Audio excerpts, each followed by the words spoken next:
لوگوں کے رازوں کو، لوگوں کے عیوب کو کسی سے بیان کرنا یہ منافقوں کی علامت ہے، اور ایمان والے کی علامت یہ ہے کہ وہ راز اگر کسی کا معلوم ہے تو وہ راز رہے۔ اسی طریقے سے امانت کی ایک شکل یہ ہے کہ آپ سے کسی بھی معاملے میں کسی مسئلے کے حل کے لیے مشورہ کرے تو اسے ہمدردی سے بہتر مشورہ دیں۔ اللہ کے نبی صلی اللہ علیہ وسلم نے ارشاد فرمایا المستشار مؤتمن، کہ جس سے مشورہ لیا جاتا ہے وہ امانت دار ہوتا ہے۔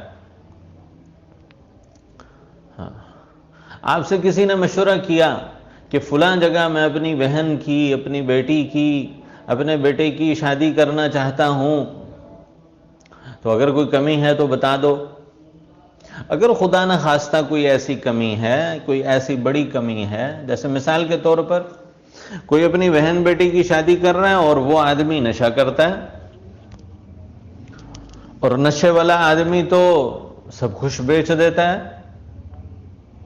تو یہ بتانا یہ غیبت نہیں ہوگا، اور نہ بتانا گناہ ہوگا۔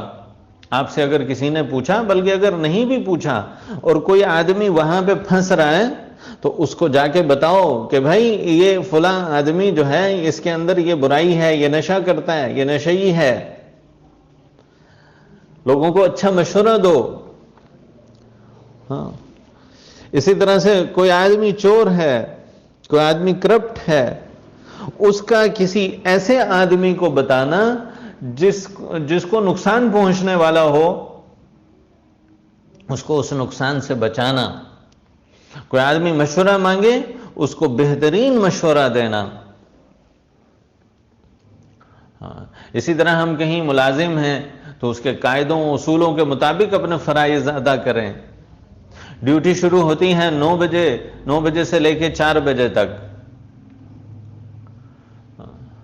4 بجے تک، 5 بجے تک اگر ڈیوٹی ہے تو وقت سے دیر سے جانا اور جلدی واپس آ جانا یہ بددیانتی ہے۔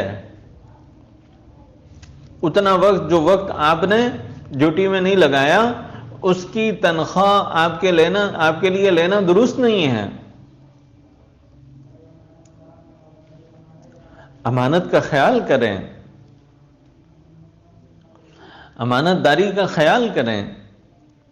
وقت پر پہنچنا، اور وقت پر یہ نہیں کہ جی اب کوئی کام کرنے والا نہیں ہے، سارے لوگ دفتر کے چلے گئے، اب کوئی کام نہیں ہے اس لیے ہم جا رہے ہیں۔ نہیں، وقت پورا کرنا ضروری ہے۔ جو اصول و ضوابط ہیں ان کو پورا کیا جائے۔ میاں بیوی کے درمیان مسائل ہیں، راز ہیں، ان کا خیال رکھا جائے۔ اسی طریقے سے امانت داری کی ایک صورت یہ ہے کہ کسی غیر اہل کو،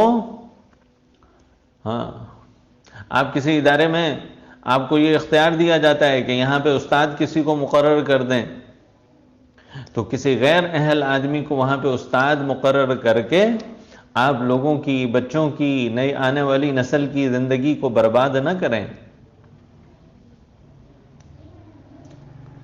جو بھی ڈیوٹی ہے وہ اس کا اہل ہو تو اس کے سپرد کرے، اس کی سفارش کرے۔ اگر کوئی اہل نہیں ہے تو اس کی سفارش بھی نہ کرے۔ اسی طریقے سے یہ جو ووٹ ہے یہ بھی امانت ہے۔ یہ کسی پارٹی کی بیس پر اور کسی زبان کی بیس پر کہ جی ہمارے بڑے فلاں کو ووٹ دیتے آئے ہیں اور فلاں کو ووٹ دینا ضروری ہے، نہیں۔ نیک، دیانتدار، مخلص، کام کا اہل، اس کو ووٹ دینا چاہیے۔ اگر کوئی اہل نہیں ہے، چاہے وہ ہماری جماعت کا ہے، چاہے وہ ہمارے قبیلے کا ہے، چاہے وہ ہمارا رشتہ دار ہے، اگر کوئی آدمی اہل نہیں ہے، اب ہمیں یہی نہیں پتا کہ کون اہل ہے اور کون نا اہل ہے۔